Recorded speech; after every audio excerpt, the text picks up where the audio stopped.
ज्यादा पढ़ने से मार्क्स नहीं आते हैं, सही तरीके से पढ़ने से मार्क्स आते हैं, स्मार्ट स्टडी से मार्क्स आते हैं।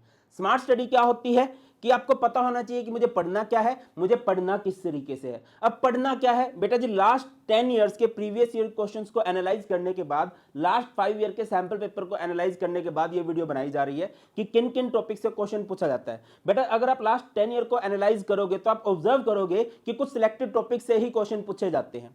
अप्रोक्स आपके 80% मार्क्स 20% टॉपिक से बनते हैं। तो इस वीडियो में हम उन्हीं 20% टॉपिक्स की बात करने वाले हैं जिनसे मोस्टली आपके क्वेश्चन पूछे जाएंगे। क्वेश्चन किस तरह के आएंगे, किस टॉपिक से किस तरह क्वेश्चन बनते हैं, एनसीईआरटी के कौन कौन से इंपॉर्टेंट क्वेश्चन है, वो सारे के सारे इस वीडियो में बता दूंगा। देखो बेटा, मैं ये नहीं कहता कि सिर्फ ये टॉपिक पढ़ो, आपको सब पढ़ने चाहिए, इट्स ऑन यू। बट मैं आपको बोलूंगा कि किसी भी चैप्टर को स्टार्ट करने से पहले इन टॉपिक को पढ़ना, आपकी बहुत ज्यादा हेल्प होगी। और आप कोई सा भी एग्जाम देने वाले हो, ऑब्वियसली ये फाइनल एग्जाम्स के लिए वीडियो बनाई जा रही है, बट आप प्री बोर्ड, हाफ ईयरली, जो भी आपके एग्जाम्स आएंगे बेटा, आप इसके अकॉर्डिंग तैयारी करके जाना, आपके मार्क्स नहीं कटेंगे बिल्कुल भी। तो चलिए स्टार्ट करते हैं। बट वीडियो में आगे बढ़ने से पहले दो बातें मुझे पूछनी है। पहली बात, आप ये बताओ कि आपके कितने चैप्टर्स पक्के हो चुके हैं जब आप ये वीडियो देख रहे हो, और दूसरी बात, आपका गोल क्या है, आप बोर्ड्स में कितने % मार्क्स लेके आना चाहते हो, कमेंट सेक्शन में सबने बताना है। और वीडियो पूरी देख लेनी है सो दैट कि एक भी डाउट आपका ना रहे। तो सबसे पहला चैप्टर बेटा जी हमारे पास सॉल्यूशन है, जो कि 7 मार्क्स का आता है। जब भी आप सॉल्यूशन को पढ़ोगे तो सबसे पहले कंसंट्रेशन टर्म्स को पढ़ोगे, mole fraction, molarity, molality, and क्या रिलेशन है मोलैरिटी मोलैलिटी में, है ना, टेम्परेचर से क्या फर्क पड़ता है, ये बहुत इंपॉर्टेंट रहता है। आगे बढ़ते हैं, हेनरी लॉ पढ़ना है, राउल्ट्स लॉ पढ़ना है, एंड राउल्ट्स लॉ से ही आइडियल, नॉन आइडियल। बेटा देखो, पेपर में बहुत बड़े बड़े क्वेश्चन नहीं आते हैं, मतलब 5 मार्क्स का क्वेश्चन आता है, बट वो पार्ट्स में होता है, तो आपको कंसेप्ट पे फोकस करना है ना। अभी 2025 के लिए सीबीएसई ने सैंपल पेपर रिलीज कर दिया है, मैंने उसका एनालिसिस और सॉल्यूशन अपलोड किया, वो आप लोग चेक कर लेना, लिंक मैं डिस्क्रिप्शन में प्रोवाइड कर दूंगा। हेनरी कांस्टेंट से रिलेटेड क्वेश्चन पूछा जाता है कि टेम्परेचर के डायरेक्टली प्रोपोर्शनल होता है और इनवर्सली प्रोपोर्शनल होता है सॉल्युबिलिटी के। नॉन आइडियल के दो टाइप होते हैं ना, positive deviation, negative deviation. Positive deviation क्यों होता है बताओ? क्योंकि इसमें फोर्स ऑफ अट्रैक्शन वीकर होती है। नेगेटिव डेविएशन क्यों होता है? क्योंकि इसमें फोर्स ऑफ अट्रैक्शन स्ट्रॉन्गर होती है। उसके बाद इनके एजियोट्रोप्स से क्वेश्चन बन जाते हैं। एंड नेक्स्ट मोस्ट इंपॉर्टेंट है कोलिगेटिव प्रॉपर्टीज, और कोलिगेटिव प्रॉपर्टीज चार होती हैं: relative lowering, depression in freezing point, elevation in boiling point, osmotic pressure. सबसे ज्यादा न्यूमेरिकल पूछे जाते हैं डिप्रेशन इन फ्रीजिंग पॉइंट से। और अगर मैं आपसे बोलूं सबसे बढ़िया कोलिगेटिव प्रॉपर्टी किसको माना जाता है? ऑस्मोटिक प्रेशर को। एंड वेंट होफ फैक्टर इसमें इंटीग्रेट कर दिया जाता है। वेंट होफ फैक्टर आपको पता होगा, NaCl की वैल्यू 2 होती है, MgCl2 की वैल्यू 3 होती है, AlCl3 की वैल्यू 4 होती है। एंड जो ग्लूकोज, यूरिया, सुक्रोज है, ये नॉन इलेक्ट्रोलाइट है, ये आयंस में डिसोशिएट नहीं होती, तो इनकी वैल्यू 1 होती है। आप लोगों से पूछ लिया जाता है degree of dissociation, degree of association. Degree of dissociation I-1 by N-1, degree of association I-1 1 by N-1।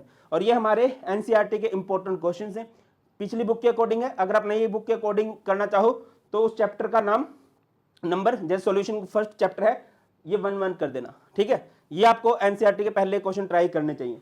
आगे मूव करते हैं। सबसे ज्यादा मार्क्स का हमारा चैप्टर बनता है इलेक्ट्रोकेमिस्ट्री, 9 मार्क्स का बनता है। तो सबसे पहले आप इलेक्ट्रोकेमिकल सेल देखोगे, इसका डायग्राम देखोगे, और इसमें आप ये पढ़ोगे कि अगर एक्सटर्नल पोटेंशियल 1.10 वोल्ट के इक्वल है, 1.10 वोल्ट से कम है, 1.10 वोल्ट से ज्यादा है, उसके बाद नर्स्ट इक्वेशन से शॉर्टली क्वेश्चन बनता है बेटा, है ना। और नर्स्ट इक्वेशन के आगे फॉर्म होती है ना, EMF, डेल्टा जी, KC, ये आप अच्छे से देख लेना, इससे रिलेटेड न्यूमेरिकल बनते हैं। इसके बाद आता है कोलरस लॉ, और एक यहां से ग्राफ बनता है ना, वो स्ट्रॉन्ग इलेक्ट्रोलाइट वाला, वीक इलेक्ट्रोलाइट वाला। ये कौन सा होता है? ये होता है वीक वाला, और ये होता है स्ट्रॉन्ग वाला। ये किसका ग्राफ बनता है? डेल्टा M वर्सेस कंसंट्रेशन के रूट का, ठीक है। जो लिमिटिंग मोलर कंडक्टिविटी होती है किसी भी इलेक्ट्रोलाइट को, किस पे डिपेंड करती है? Sum of individual contribution of cation and anion. इसके बाद हमारे पास आ जाता है फैराडे लॉ। इसके बाद आ जाता है इलेक्ट्रोलिटिक कंडक्टेंस। इलेक्ट्रोलिटिक कंडक्टेंस में ही हमारा कोलरस लॉ भी बनता है।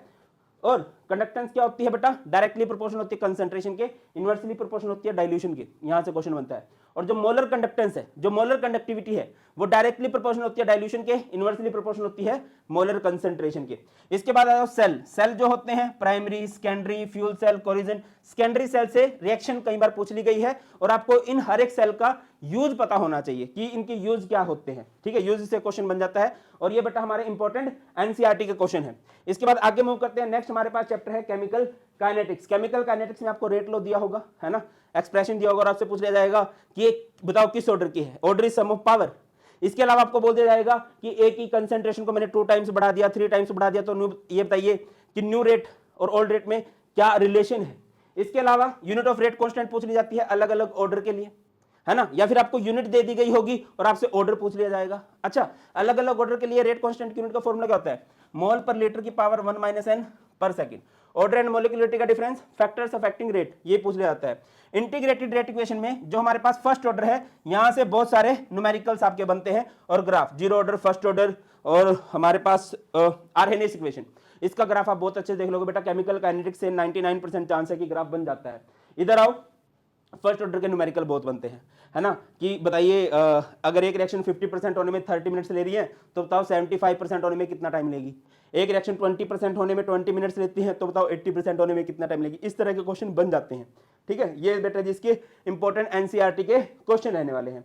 आगे बढ़ने से पहले मैं आपको बताता चलूं बेटा जी, मैंने आपको बहुत ही बढ़िया लेक्चर नोट्स, केमिस्ट्री के short notes, 1 page notes, formula sheet, organic chemistry के cheat notes free of cost provide कर रखे हैं, जो आपको मिल जाएंगे हमारे टेलीग्राम चैनल, जो कि भारत पंचाल सर के नाम से, या फिर हमारी ऐप है केमिस्ट्री गुरुजी। इस ऐप को हर एक बच्चा डाउनलोड कर ले, टाइम टू टाइम में फ्री लेक्चर भी लेता रहता हूं, और भी बहुत सारे कोर्सेज आपको मिल जाएंगे, आपको जो डाउनलोड कर लेनी चाहिए। और इस चैनल पर आपके लिए 1 शॉट 30 मिनट्स, 15 मिनट्स और अभी तो 60 मिनट्स रिवीजन वीडियो, इसके अलावा प्रीवियस ईयर क्वेश्चन, एनसीईआरटी के इंपॉर्टेंट क्वेश्चन, प्रीवियस ईयर के एमसीक्यूज वगैरह अपलोड कर रखे हैं। ये आपकी बहुत हेल्प कर देंगे, आप उनको भी चेकआउट कर लेना, लिंक आपको डिस्क्रिप्शन में मिलेंगे।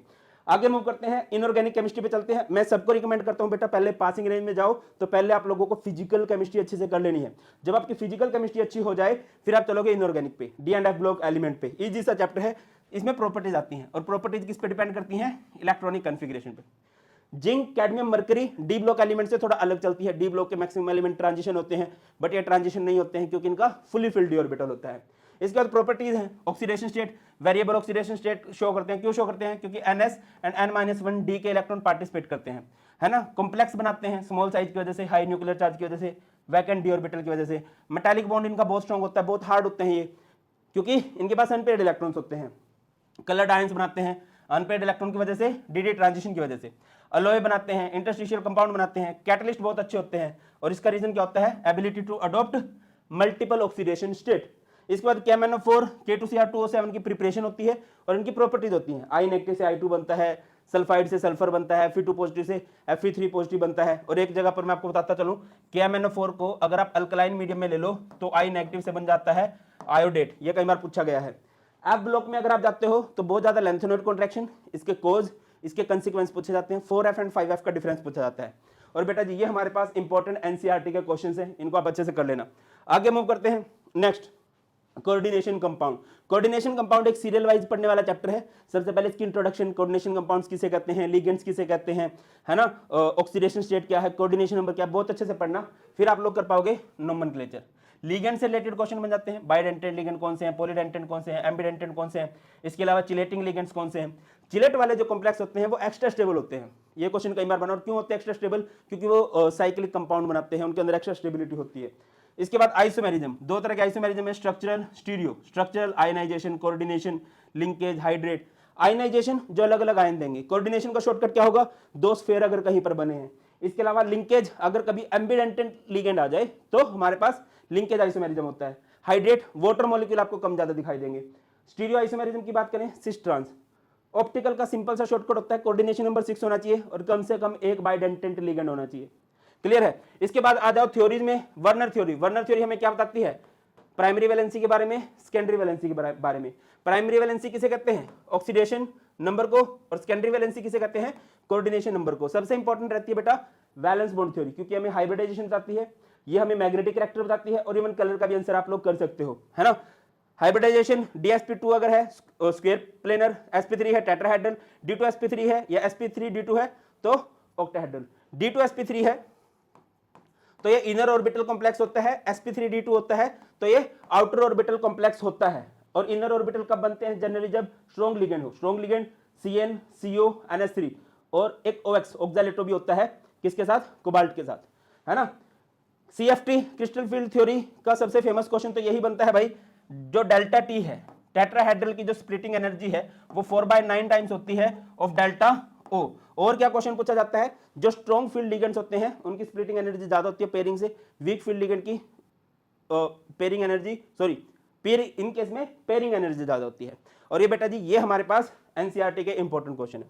अच्छा, एक और जरूरी इंफॉर्मेशन आपके साथ साझा करना चाहूंगा बेटा, हमारे चैनल से मोस्ट कंसिस्टेंटली हर साल बच्चों के 100, 99, 98 इस तरह से मार्क्स आए हैं हमारे बैचेस से पढ़ के भी। अगर आप ये हो कि सर ऑफलाइन ट्यूशन लगा रखी है बट समझ में नहीं आ रहा, या ऑनलाइन भी XYZ जगह से पढ़ रहा हूँ वो फील नहीं आ रही, क्या मैं अच्छा स्कोर कर सकता हूँ? बेटा देखो, अगर आप मेहनत करने के लिए तैयार हो, डेली 2-2 घंटे पढ़ने के लिए तैयार हो, तो यस, आपके लिए एक बैच है करना प्रो बैच, जो हमारा सबसे बेस्ट बैच है। इस बैच में पूरा सिलेबस अच्छे से कवर करवाया जाएगा, और हमारे जो फ्यूचर कमिंग बैचेज हैं, PYQ batch, sample paper batch, fast revision batch, है ना, 2.0 बैच, इन सब की एक्सेस मिलेगी। ये सबसे बेस्ट बैच है, इसका लिंक आपको डिस्क्रिप्शन में मिल जाएगा। अगर आप चाहो तो इसको ले सकते हो, यूट्यूब पर भी मैं पढ़ाता रहूंगा। बट यस, इस बैच में क्या होता है कि डेली लाइव क्लास होती है, कुछ भी डाउट आया आप मुझसे बात कर सकते हो, है ना, एक फील आती है क्लास में रेगुलर पढ़ने की। चलो आगे मूव करते हैं, आ जाते हैं ऑर्गेनिक केमिस्ट्री पे। देखो बेटा, ऑर्गेनिक केमिस्ट्री स्टार्ट करने से पहले मैं बार बार एक ही सजेशन दूंगा और हमेशा दूंगा, बेसिक ऑफ ऑर्गेनिक केमिस्ट्री अच्छे से पढ़ लो। मैंने आपको बेसिक ऑफ ऑर्गेनिक केमिस्ट्री करवा रखा है, उसको आप बहुत अच्छे से कर लेना, उसके बाद स्टार्ट करना। तो इस चैप्टर में सबसे इंपॉर्टेंट क्या रहता है? सबसे पहले SN1 SN2। SN1 2 स्टेप का मैकेनिज्म फॉलो करता है, ये 1 स्टेप का मैकेनिज्म फॉलो करता है। इधर क्या मैटर करता है? इधर स्टेबिलिटी ऑफ कार्बोकेटाइन मैटर करती है, SN2 में लेस स्टीरिक हिंड्रेंस मैटर करती है। तो SN2 में रिएक्टिविटी का ऑर्डर क्या होगा? प्राइमरी सबसे ज्यादा, देन सेकेंडरी, देन टर्शियरी सबसे ज्यादा रिएक्टिव होता है। इधर बात करें सबसे ज्यादा बेंजाइल, फिर एलाइल, ये मोस्टली नहीं आते, सबसे ज्यादा रिएक्टिव टर्शियरी होता है, फिर सेकेंडरी और सबसे कम प्राइमरी होता है। इधर क्या होती है बेटा? रेशमाइजेशन ऑफ कन्फिग्रेशन, और इधर क्या देखने को मिलता है? इन्वर्जन ऑफ कन्फिग्रेशन आपको देखने को मिलने वाला है। कुछ एग्जांपल की बात करें, जैसे NaOH की रिएक्शन करा दी तो OH लग जाएगा। KCN AgCN ये क्या होते हैं? एम्बिडेंटेड न्यूक्लियोफाइल होते हैं। अगर मैं KCN की रिएक्शन कराऊंगा तो वो C की तरफ से लिंकिंग करेगा, AgCN की रिएक्शन कराऊंगा तो वो N की तरफ से लिंकिंग करेगा। मैंने इसका शॉर्टकट बता रखा है, अजी नहीं, अगर सिल्वर कभी भी आ जाए तो नाइट्रोजन की तरफ से लिंकिंग हुआ करती है बेटा। क्लियर है? आगे मूव करते हैं। नेक्स्ट हमारे पास नेम रिएक्शन आ जाती हैं, जैसे वुड्स फिटिग, फिंकलस्टेन, स्वार्ट्स। एक और मैं बात करूं, डोज प्रोसेस, एक होता है मार्कोनिको-फ्रूल, एक होता है एंटी मार्कोनिको-फ्रूल। मार्कोनिको-फ्रूल का शॉर्टकट क्या है? जब भी एडिशन होगा नत्थु लाल हलवाई, नेगेटिव पोर्शन कहां जाएगा? लोअर हाइड्रोजन के पास। एंटी मार्कोनिको का रूल, नत्थु हरा हलवाई, negative will goes to higher hydrogen. अगर आप कभी भी ये देखो क्या अल्कोहलिक KOH देखो तो वहां पर कौन सी रिएक्शन होगी भैया? एलिमिनेशन रिएक्शन होने वाली है। ये हमारे इंपॉर्टेंट NCERT के क्वेश्चन रहेंगे। इसके बाद हमारे पास चैप्टर आ जाएगा अल्कोहल फिनोल ईथर। ऑर्गेनिक के जितने भी चैप्टर पढ़ो कोशिश करो सीरियल वाइज पढ़ने की। अल्कोहल फिनोल ईथर आ जाता है, इसके बहुत सारे टॉपिक आपको एल्डिहाइड कीटोन्स में भी देखने को मिलेंगे। इधर आ जाओ तो इधर बहुत इंपॉर्टेंट रिएक्शन रहती है, कोल्ब्स, राइमर-टाइमन, विलियमसन। कोल्ब्स क्या होता है? जैसे बेंजीन OH है, इसकी रिएक्शन आप लोगों ने करा दी किसके साथ? NaOH के साथ, CO2 के साथ, HCl के साथ, तो ये क्या बन जाएगा? Salicylic acid. राइमर-टाइमन में क्या हो जाएगा? ये बेंजीन OH है which is known as phenol, इसकी रिएक्शन आप लोगों ने कराई NaOH के साथ और किसके साथ भाई? CHCl3 के साथ एंड HCl, तो ये बन जाएगा सैलिसल्डिहाइड। और विलियमसन सिंथेसिस का शॉर्टकट क्या है? रोना हैलोल्केन की याद में Na बाहर निकल जाएगा X के साथ, ये हमारे पास बन जाएगा ROR। एसिडिक स्ट्रेंथ की बातें आ जाती हैं तो याद रखिए, electron withdrawing group acidic strength बढ़ाते हैं, electron donating group basic strength बढ़ाते हैं, एसिडिक स्ट्रेंथ को घटाते हैं बेटा। क्लियर है? इसके बाद मैकेनिज्म देखो बेटा, 4 मैकेनिज्म हमने पढ़ने हैं क्लास 12 बोर्ड्स के लिए। एक तो वो न्यूक्लियोफिलिक सब्स्टिट्यूशन वाला, और 3 मैकेनिज्म इस चैप्टर में। वो कौन कौन से हैं? पहला hydration of alkene, dehydration of alcohol to alkene, dehydration of alcohol to ether. ये अच्छे से पढ़ लेना, बन सकते हैं इनमें से कोई ना कोई। ठीक है? इसके बाद 2-3 टेस्ट होते हैं, जैसे लुकास टेस्ट है। लुकास टेस्ट किस काम आता है? प्राइमरी, सेकेंडरी, टर्सरी को डिस्टिंग्विश करने के लिए। इसमें लुकास रिएजेंट का यूज करेंगे। लुकास रिएजेंट क्या होता है? HCl एंड ZnCl2 का मिक्सचर। प्राइमरी अल्कोहल में रिएक्शन सबसे स्लो होगी, गर्म करना पड़ेगा। सेकेंडरी में 5 मिनट बाद आपको टर्बिडिटी दिखेगी, टर्सरी में आपको इमीडिएटली रिएक्शन देखने को मिलेगी, है ना। इसके बाद हमारे पास ग्रिग्नार्ड रिएजेंट की बहुत इंपॉर्टेंट रिएक्शन हो जाती है ना। ग्रिग्नार्ड रिएजेंट को अगर फॉर्मल्डिहाइड पे ट्रीट करोगे प्राइमरी अल्कोहल बनता है, एल्डिहाइड पे ट्रीट करोगे सेकेंडरी अल्कोहल बनता है, और अगर आप कीटोन पे ट्रीट करोगे तो हमारे पास टर्सरी अल्कोहल बनता है। ये आपकी कन्वर्जेंस में भी हेल्प कर जाएगा। ठीक है? ऑक्सीडेशन अगर करते हो, प्राइमरी अल्कोहल की ऑक्सीडेशन करते हो तो क्या बनता है भाई? प्राइमरी अल्कोहल की ऑक्सीडेशन एल्डिहाइड बनाती है, सेकेंडरी अल्कोहल की ऑक्सीडेशन कीटोन बनाती है। आगे मूव करें, नेक्स्ट बात करते हैं। ऑर्गेनिक केमिस्ट्री का सबसे बड़ा चैप्टर होता है aldehyde, ketones and carboxylic acid. एक समुद्र है ये, है ना। इसकी नेम रिएक्शन बहुत सारी होती है, उनको अलग निकाल लेना, उससे मोस्टली कन्वर्जन आपके बन जाते हैं। ठीक है? जैसे कौन कौन सी नेम रिएक्शन है? Rosenmund reduction, Stephens reduction, Etard reaction, Gattermann reaction, है ना, Clemmensen reduction, Wolff Kishner reduction, aldol condensation, Cannizzaro reaction, cross aldol. इसके अलावा HVZ रिएक्शन, ये बहुत इंपॉर्टेंट रिएक्शन होती है, ये आपको पता होना चाहिए कि कौन सी रिएक्शन कहां पर काम करती है। जैसे रोजनमंड रिडक्शन बेंजोइल क्लोराइड पे, स्टीफन्स रिडक्शन साइनाइड पे, इटार्ड टोल्विन पे। इसके बाद Gattermann Koch benzene COHCl, Clemmensen reduction और वुल्फ किस्नर, ये क्या करती है? एल्डिहाइड और कीटोन को रिडक्शन करके उसकी हाइड्रोकार्बन में कन्वर्ट कर देते हैं। एल्डोल कंडेंसेशन कहां पर एप्लीकेबल होती है? उन कार्बोनिल ग्रुप्स पे, उन कार्बोनिल कंपाउंड पे जिनके पास अल्फा हाइड्रोजन हो, है ना। एचपीजेड रिएक्शन उन कार्बोक्सिलिक एसिड पे जिन पे अल्फा हाइड्रोजन हो। बेटा ये बातें पता होनी चाहिए, ऐसे ऐसे क्वेश्चन बनते हैं। क्लियर है? 2-3 टेस्ट आते हैं, Tollens test, Fehling solution, iodoform test के बहुत ज्यादा चांस है आए। देखिए टॉलरेंस टेस्ट किसके लिए एप्लीकेबल होता है? हर एक एल्डिहाइड के लिए। फेलिंग टेस्ट एलिफैटिक एल्डिहाइड के लिए। Iodoform test ethanol, ethanol, methyl ketone और कुछ इस तरह के अल्कोहल, CH3, CHOH। अभी तो मेरी बातें अजीब लग रही होंगी बट ये बहुत सिंपल है। किसी भी चैप्टर को स्टार्ट करने जाओ बेटा ये देख लो पहले कि हाँ यार सर ने ये इंपॉर्टेंट टॉपिक्स बताए हैं, इनको आप अच्छे से कर लेना। ठीक है, एसिडिक स्ट्रेंथ की बात मैं बता चुका हूं आप लोगों को, कार्बोक्सिलिक एसिड ज्यादा होते हैं एसिडिक फिनोल से। Electron withdrawing group acidic strength को बढ़ाते हैं, इलेक्ट्रॉन डोनेटिंग ग्रुप घटा देते हैं। ठीक है, अगर आपके पास कोई अल्काइल बेंजीन है उसकी रिएक्शन KMnO4 KOH के साथ कराओगे तो वो हमेशा आपका कार्बोक्सिलिक एसिड में कन्वर्ट होगा। न्यूक्लियोफिलिक एडिशन रिएक्शन शो की जाती है किनके द्वारा? कार्बोनिल कंपाउंड्स के द्वारा। और जितने इधर बल्कि ग्रुप होंगे, जैसे इधर एक है अल्काइल ग्रुप, इधर 2 है अल्काइल ग्रुप, तो reactivity towards nucleophilic addition reaction घट जाती है। ये सबसे ज्यादा रिएक्टिव है, वो सबसे कम रिएक्टिव है। ये इसके इंपॉर्टेंट एनसीईआरटी क्वेश्चन है। इसके बाद हमारे पास एक छोटा सा चैप्टर आता है अमाइंस। अमाइंस बहुत छोटा चैप्टर है, मतलब ये बहुत जल्दी कंप्लीट हो जाता है। सिलेक्टेड की नेम रिएक्शन रहती है, जैसे कि गैब्रियल थैलीमाइड सिंथेसिस, है ना, और कार्बाइलमाइन रिएक्शन, होफमैन ब्रोमाइड डिग्रेडेशन, ये बहुत इंपॉर्टेंट रहती है, होफमैन ब्रोमाइड डिग्रेडेशन, इससे बहुत क्वेश्चन पूछे जाते हैं। ठीक है, बेसिक स्ट्रेंथ से क्वेश्चन पूछा जाता है। तो गैसियस स्टेट में बेसिक स्ट्रेंथ क्या रहेगी? Tertiary, secondary, primary.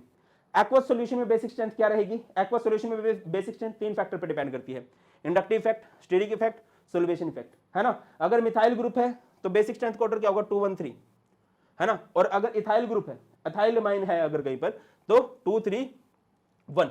Basic strength directly proportional Kb का होता है ना। Kb मतलब dissociation constant of base, inversely proportional होता है Pkb के। डाइएजोटिजेशन रिएक्शन बहुत अच्छे से देख लेना भाई, है ना। डाइएजोटिजेशन रिएक्शन जिससे हमारे पास डाइजोनियम सॉल्ट बनेगा और फिर इससे बहुत सारी रिएक्शन बनती है, सैंडमेयर, गैटरमैन, कपलिंग, इसके अलावा बाल्सकीमन, है ना। और इसके अलावा इसके बहुत सारे कन्वर्जेंस भी होते हैं। ठीक है, एनिलीन की अगर आपको एक्टिविटी को कंट्रोल करना है तो एसाइलेशन करवाई जाती है। आगे आ जाओ, नेक्स्ट और लास्ट बायोमोलिक्यूल। बायोमोलिक्यूल ना मतलब एक धक्के से एडजस्ट होने वाला चैप्टर है ये बायो का, बट ये बोलते हैं मेरे अंदर तो केमिस्ट्री भी है, मुझे थोड़ी देर केमिस्ट्री में तो रखो, तो इसको इस तरह से हम लोग पढ़ते हैं। सबसे इंपॉर्टेंट इसमें कार्बोहाइड्रेट्स रहते हैं।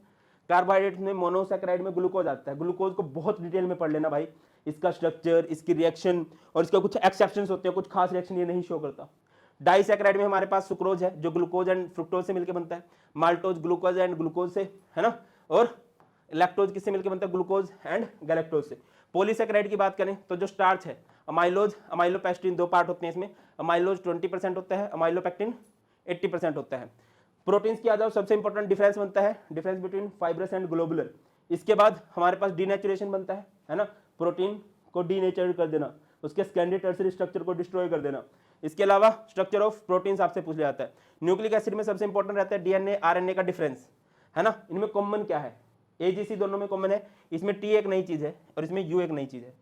थाइमाइन इसमें एक्स्ट्रा होता है, इसमें यूरासिल एक्स्ट्रा होता है ना। न्यूक्लियोटाइड किसे कहा जाता है? जिसमें बेस हो, शुगर हो, फॉस्फेट ग्रुप हो। न्यूक्लियोसाइड किसे कहा जाता है? जिसमें बेस हो एंड शुगर हो। और लास्ट में हमारे पास क्या बन जाता है बेटा? वाइटामिन की डेफिशिएंसी डिसीज। तो ये है बेटा हमारे पूरी केमिस्ट्री के इंपॉर्टेंट टॉपिक, कैसे कैसे क्वेश्चन फ्रेमिंग होती है मैंने बता दिया, और आपने उनके आंसर भी कैसे करने ये भी बता दिया। तो एक बार अच्छे से पढ़ लेना सारे के सारे one shot previous year question, और बेटा दिन रात एक कर दो एंड जोश हाई रखो। आपके सीनियर ने किया है, आप लोग भी कर सकते हो, और बहुत बच्चे करेंगे भी, है ना। कहते हैं ना, हारता वही है जो हार मान जाता है, और इंसान तब तक नहीं हारता जब तक वो हार ना माने। आपने एफर्ट्स में कमी नहीं छोड़नी है, तो आपको कोई रोक नहीं सकता अच्छे मार्क्स लेके आने से। That's all. और जाते जाते अगर आप केमिस्ट्री की बेस्ट बुक ढूंढ रहे हो तो बेटा आपकी PYQ की बुक है आपके सर की, आपको इसका भी लिंक डिस्क्रिप्शन में मिल जाएगा। अच्छी बुक है, chapter wise, topic wise previous year question cover करवाए हैं। और ढूंढ रहे हो एक बेस्ट बैच के लिए, तो बेटा ये आपका बैच है। रेगुलर लाइव क्लासेस होती हैं जिनकी रिकॉर्डिंग भी अवेलेबल होती है। और स्टिल कुछ भी डाउट्स हैं आप प्लीज कमेंट सेक्शन में बता दीजिएगा, मैं पूरी कोशिश करूंगा जल्द से जल्द आपके प्रॉब्लम से रिलेटेड वीडियो बनाने की। और कोई है या नहीं है मुझे नहीं पता, बट मैं तुम्हारे साथ हूँ एंड पूरा हार्ड वर्क किया जाएगा भाई तुम्हारे अच्छे मार्क्स दिलवाने के लिए। That's all in this video. बहुत जो मिलते हैं, बहुत ख्याल रखिए। God bless you all, please take care. जय हिंद।